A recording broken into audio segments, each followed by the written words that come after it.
नमस्कार, मैं सूर्यांश यादव एक बार फिर आपका स्वागत कर रहा हूं आपके ही कार्यक्रम इंडिया दो टूक में। और आज एक बहुत महत्वपूर्ण व्यक्तित्व, शिक्षा जगत से जुड़ा व्यक्तित्व, समाज सेवा से जुड़ा व्यक्तित्व हमारे साथ इस समय बागपत से ग्वाली खेड़ा डिग्री कॉलेज के प्राचार्य राजीव कुमार जी जुड़ रहे हैं, राजीव गुप्ता जी जुड़ रहे हैं। गुप्ता जी, मैं बहुत बहुत आपका अभिनंदन कर रहा हूं, स्वागत कर रहा हूं इंडिया दो टूक में।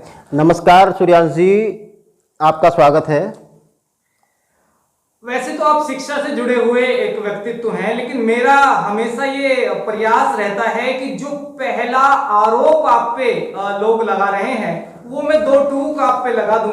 आपको अच्छा लगेगा, आपको बुरा लगेगा, ये बात की बात है, लेकिन पहला आरोप गुप्ता जी आप पे है और वो ये है कि आप जब किसी दूसरे के कार्यक्रमों में हिस्सा लेते हैं तो उसे एक तरह से हाईजैक कर लेते हैं और जब दिखाते हैं तो उसे अपना कार्यक्रम दिखाते हैं, ऐसा लोगों का आरोप है आप पे। आपका जवाब?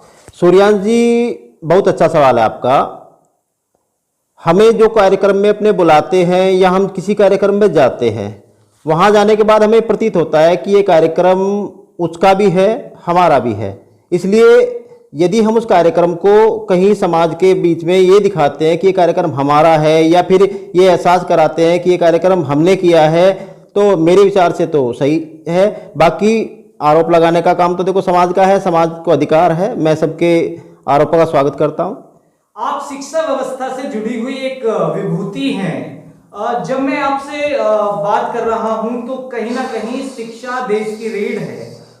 एक प्राचार्य होने के नाते, एक अध्यापक होने के नाते आप क्या देखते हैं? क्या वास्तव में देश की शिक्षा व्यवस्था में सुधार हो रहा है? आप संतुष्ट हैं? सूर्यांश जी, शिक्षा में सुधार तो पहले भी हुए हैं, अब भी हो रहे हैं। सुधार का कार्य तो समाज में निरंतर चलता रहता है और वर्तमान में काफ़ी अच्छे अच्छे सुधार हो रहे हैं।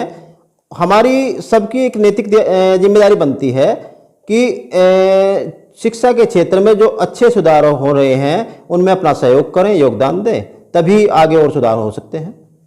मैं पढ़ रहा था गुप्ता जी, और मैंने जो पढ़ा वो देखकर कहीं ना कहीं मुझे भी एहसास हुआ कि आपने कितना संघर्ष किया है। और ये संघर्ष 8 साल की एक छोटी सी उम्र में आपने शुरू किया, जब आपके जो पिताश्री थे वो कहीं ना कहीं शारीरिक रूप से अक्षम हो गए।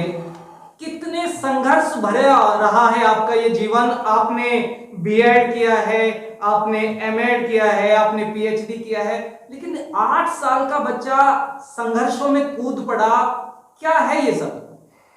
सूर्यांश जी, पिताजी के एक्सीडेंट के बाद मैं बिल्कुल टूट गया था, हिम्मत हार चुका था, किंतु पिताजी के दिखाए गए रास्तों, उनकी प्रेरणा से और परिवारजनों के सहयोग से, संबंधियों के सहयोग से मुझे फिर एक हिम्मत जगी कि मैं कुछ करूं और इस लड़ाई को लड़ूं।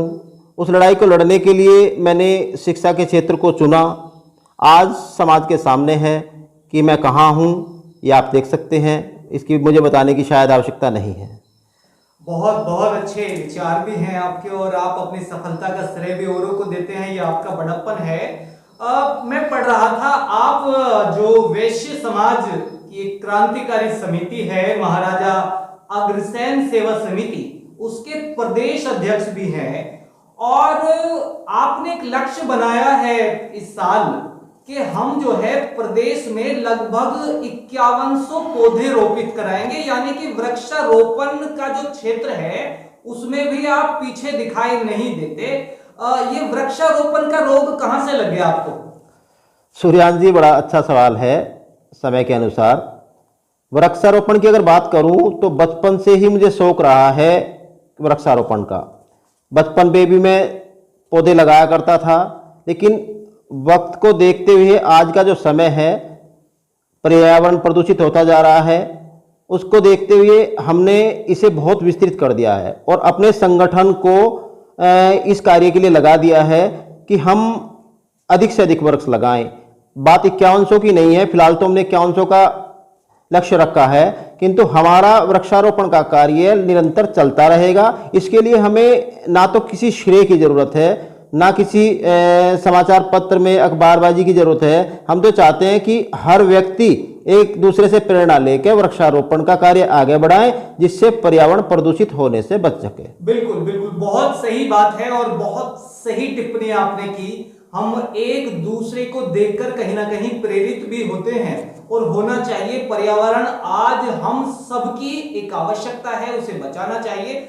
मैं ज्यादा समय आपको दे नहीं पा रहा हूं, इसके लिए क्षमा भी चाहूंगा, लेकिन अंतिम सवाल जाते जाते मैं आपसे पूछ रहा हूं, एक प्राचार्य, एक अध्यापक आने वाली जनरेशन्स को, आने वाली पीढ़ियों को क्या संदेश अंत में देना चाहता है? बहुत अच्छा सवाल पूछा आपने और संदेश मांगा। शिक्षक क्या चाहेगा? शिक्षक हमेशा चाहता है कि इस देश का बच्चा, हर बच्चा शिक्षित हो, जिससे मेरा देश आगे बढ़े, मेरा देश तरक्की करे।